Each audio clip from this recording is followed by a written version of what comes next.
Hey everybody, Scout Crafty here again, TGIF. Thank God it's Friday. Oh, what a great day it is. What a great day it is to be an American. Feeling really good, feeling rejuvenated. Nothing but bright prospects ahead.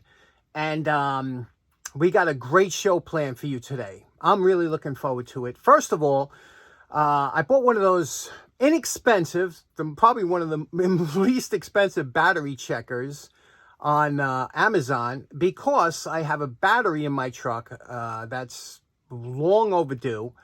I'll tell you, when I first bought my truck in 2008, it came with a Panasonic battery from the factory, from Japan. Good battery.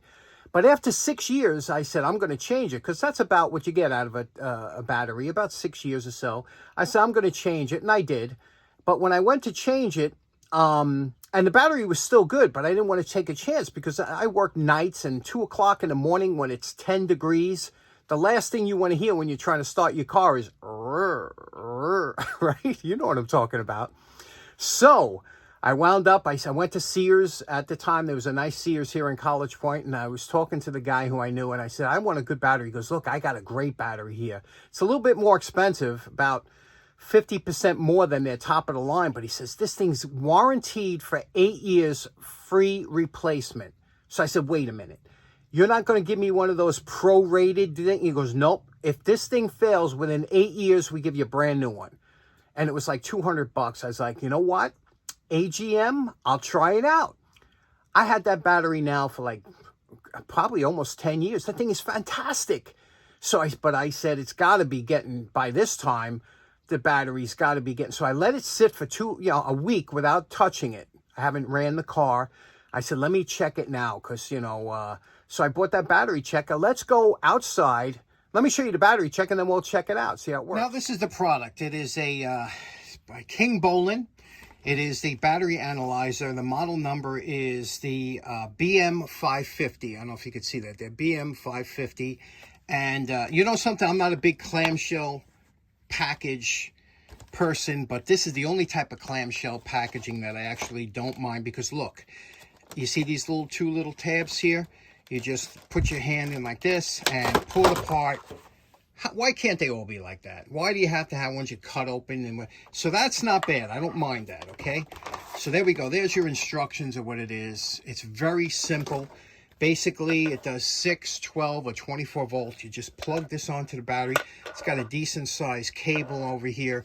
You plug it onto the battery, and all you have to do is put on 12 volt, put your cold cranking amps in, and then hit the button, and it does it. It's, it's not believe me, it's not one of the high-end ones that do everything, but it gives you a decent test of your battery. So let's go outside and check on my battery that I haven't touched. I haven't run the car in a week. I apologize for the poor filming. I don't have my tripod out here, but here we go. We set it up for 12 volts, and now we got to set the cold cranking amps. On this battery, it's 740. So you just hit the up or down button. 500 is where it comes factory set. So we're going to go up here, over past it, go down a little bit, 740. Okay, now the green button on the right, we're going to push that once. Once we do, it'll go into the test phase. There we go. It should only take about 5 seconds to test the battery, and it goes through there we go. It's 615 cold cranking amps we have. The state of health is 69%. The state of charge is 51. That means we haven't charged it in a little while. And the ohms resistance is 4.22, which the lower that number is, the better it is. And you can see that it's 12.31 volts. Nice little meter for the money. Okay, so there we go. For $20, it has enough features for me. I like the KISS rule, keep it simple. So the other thing, no batteries. This runs off of your car battery, so you don't have to worry about changing batteries. You put it back in the package, and now I can test some other batteries or whatnot. Pretty interesting. Nice little product. What do you think? Next up, real quick. Last week we did a video about whipping, and a lot of people enjoyed the sound of me cutting the manila rope with the handy cutters. Ronin makes them now, but this one was Sears. But they really enjoyed that. They say, hey, John, you're making ASMR videos now. Now, AS stands for Autonomous Sensory Meridian Response. And what that is, there's a whole bunch of videos on YouTube, you've probably seen them, where people go make all these different kind of sounds and they whisper, and it's supposed to trigger this ASMR response in your, you know, they're wildly popular with millions of views and all kinds of things. And I said, you know, we have that here in the shop. We have certain things that we enjoy, sounds like that cutting of the rope, or other sounds like the running of a motor, or other things like that, because, you know, we work in the shop. There's certain sounds that would attract us. But one item that I have, which I have to do now anyway today, but I wanted to show you, was this item here. Now listen to this when I put this down. You hear that? That little dinging. Anyway, some of you might have seen one of these before. Some of you might not have. Some of you never used a rotary phone, but most of my audience is a little bit older in age and have used this before. But there's all kinds of sounds that go with this, like this sound, the hanging up the phone, the dial tone, the disconnect, and of course, this, the most important.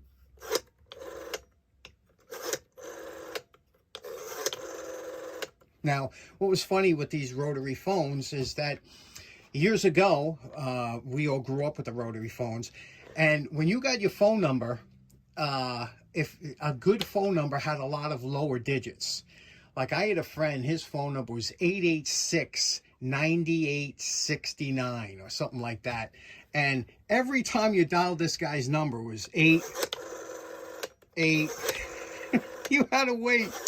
He had all these long numbers, you know? Whereas if you had a number that had a lot of low digits, you know, it was only a quick. And, you know, you might not think it's a lot, but if you get to that, and this happened a lot, you'd be dialing the number, and all of a sudden you slip off the thing at near the last number. You had to go through it all over again, and you don't think about that. But information was 411, and then there was the dial the operator. But dial-up phones I always thought were amazing, and this is, like I said, an early one. I got to clean this up today. We got a little bit, you know, restoration. You can see what that looks like here, right? So we're going to have to clean this up. I'm going to open it up, show you what the phone looks like inside, and what do you say we do that? Okay, these phones are easily taken apart here. There's a shell on the outside. This type of plastic that they used was almost bulletproof. Have you ever seen one of these break, even though you slam the phone down sometimes in an argument or something? You never did.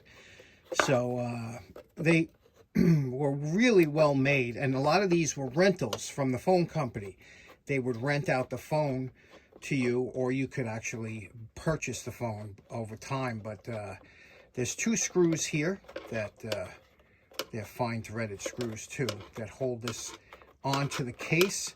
We'll remove these and I'll show you what's inside. Once the screws are removed, this whole top plastic case will come off. They came in a variety of different colors. Red for the bat phone, and then all different other colors in between, beige, green, things like that. Again, this type of plastic was a really well-made plastic, and almost unbreakable, especially for the handsets. And here's the inside of the phone, what it looks like. Now, these a lot of times later on later models had a clip that you could clip this phone, and the clipped looked like this, okay? So it had one on each end. You would clip it into the phone. This one's hardwired. It's an earlier phone. There are the bells, the ring bells.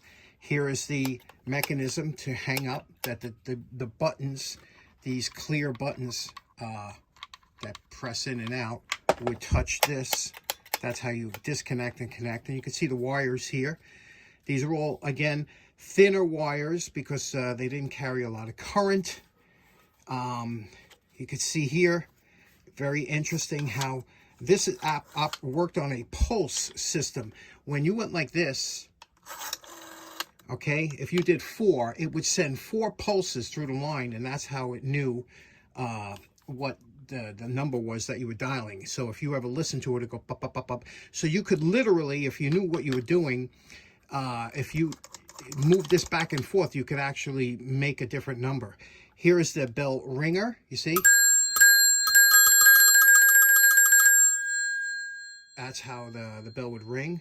And here is the coil that operates the bell ring. Very simple, very robust, well-made phone. But again, we're just going to clean it up and I'm going to show you, again, because this is a plastic, we can use a plastic polish. And especially on here, this one's really rough. We're going to have to compound that out. You see how dull that is, but there's no cracks. And there was inside the top phone here, I remember as a kid taking this apart, you had your wired earpiece, okay? That would go in here. And on the bottom, when you loosen this up, there was a little piece that came apart. You see this here? That was your speaking cone. And that would give the vibrations of here would travel through those wires in here. So very interesting, very simple, lovely. I'm sure you guys have taken these apart when you were a kid, just because you want to see how it worked. Let's do a cleanup, see what it looks like. Now, before you start putting any polish or anything on here, it's always good to get any residual or especially nicotine on these old phones off. And you could use anything, you know what we're using here, but you could use soap and water or towel. But you could see once you start getting that yellowing off of here, then you could hit it with the polish. It just makes it that much easier to use. So let's wipe down, especially the dust inside here. This was notorious for getting full of dirt underneath there. I'm just going to give that a quick clean. Typically when you got your phone from the phone company, under the center disc here, there's two little prongs here. You see these spring prongs that hold it onto this dial. Under here, they would type your phone number on here. Many times designations, like my phone number years ago, used to be HI5 4052. HI was Hickory 5. They used to have like a 2-letter prefix a lot of times so that you wouldn't have to remember 7 numbers. You know, you would only have to remember 5 numbers. And, you know, Flushing 3, 4963, FL3. That's what they used to use, FL. It was actually 353, and that's what these numbers correspond. So if instead of saying 445, they would say Hickory 5. So there's the H, there's the I, you know. And you don't see that too much with numbers anymore. But this, you would peel this off, and then there is a number. It looks like a number here. Let me go under here. It looks like there's a number printed on it. Okay, I was able to pry this off, and there is the number. Look at this. This was the number that this phone came with. This cardboard we flipped around, and this is how it would look. So this phone, the original number was area code 414, and the number was 476-2090. Very interesting, huh? But that would be shown through this little plastic cover here. Now, with the top of the phone here, we're going to use plastic polish, because this has already got a little bit of a sheen on it. It's really not bad. However, the top of this phone is awful. Look at that. And, you know, cleaning won't get that off. So now you have to... Now, I could probably get by with plastics, but you have to take this down. This is kind of a degrading. The plastic starts to degrade. So we're going to use a polishing compound and work, especially the top of this whole handset, to work that off, because we want to get all that dullness off of there. So let's try that. It took quite a bit of elbow grease to get under that grind, but you know my favorite part. Remember what this old phone looked like before we started. I'm calling this cleanup finished. This is the best I could do on here. It's acceptable, but there is a fiber to this. You could see here, because you notice this is a different type of plastic and how nice that shines up, you know, the caps. But this is definitely some kind of phenolic or something. And you could clear coat it to make it shiny, but who wants to do that, right? It's got such a beautiful feel to it. It's shiny, it's clean.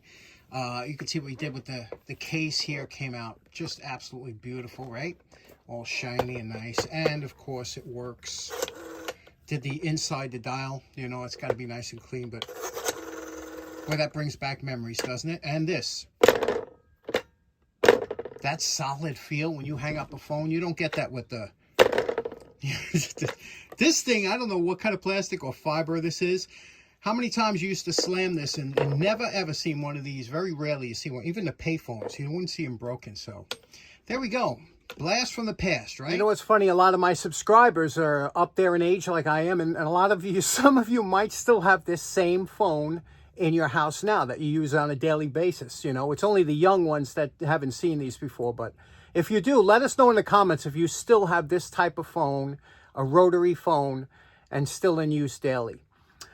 Next up, I got a really interesting story. You know, I have my burner serviced, you know, which I do every year. I have a 1940s American Standard, absolutely beautiful, lovely burner, oil burner, and that heats my house, and it eats a lot of fuel, but love it. And I found out some interesting stuff, and I want to share it with you. Okay, here's my vintage American Standard 1940s oil burner, complete with the original asbestos accoutrements.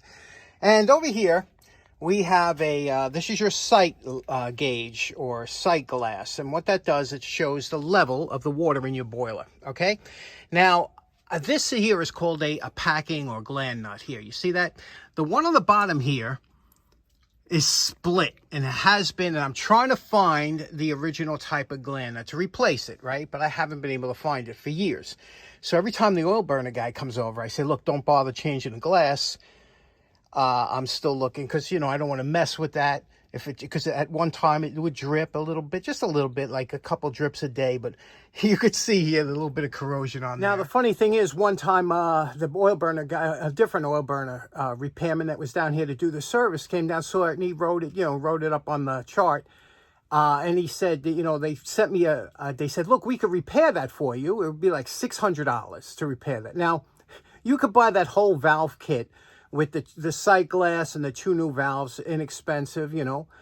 And let me tell you something, it's not a hard job. The thing is that when you're dealing with an old burner, you got to be very careful. You know, that's going into a cast iron burner. I said, they're going to send some guy down here that's not used to working with these old things, don't know the tricks of the trade. God forbid he snaps it off in there. They're going to say, well, there's nothing we could do. I said, you know what? I'm going to leave it until I find that gland nut. I'll replace it myself, but I'm looking. But it was a few years since I had that sight glass replaced. And I always figured, my water doesn't get dirty inside the burner. Why would I have to replace the sight glass? I did not know this.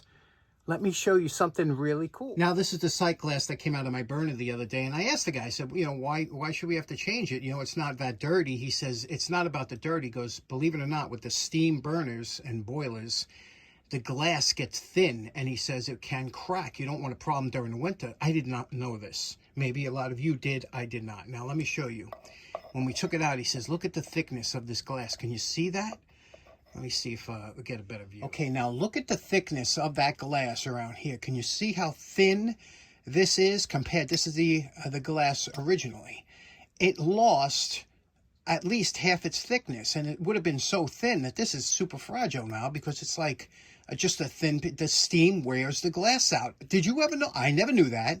So that's why these sight glasses have to be replaced every so often. They tell you to do it annually, but it depends on your burner, whatever. But let me take a measurement of those.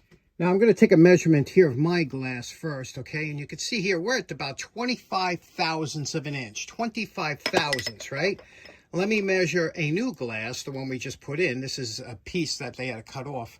And we're at 80 thousandths. So you could see that was a problem waiting to happen. And if I didn't change it, that God knows what happened. Did you ever know that? Now, when the guy was finished servicing the burner, I said, can I have that glass? He's like, yeah, what do you want it for? I said, I got to tell my subscribers about this, because if I didn't know about it, I'm sure there are some of you that didn't know it either. So I always like to find out interesting information like that, you know, because it will come in handy one day. Anyway, hope you enjoyed today's episode. Things are looking bright. I hope you have a great day. Enjoy your weekend. We'll see you again on Monday. Take care now. Bye-bye.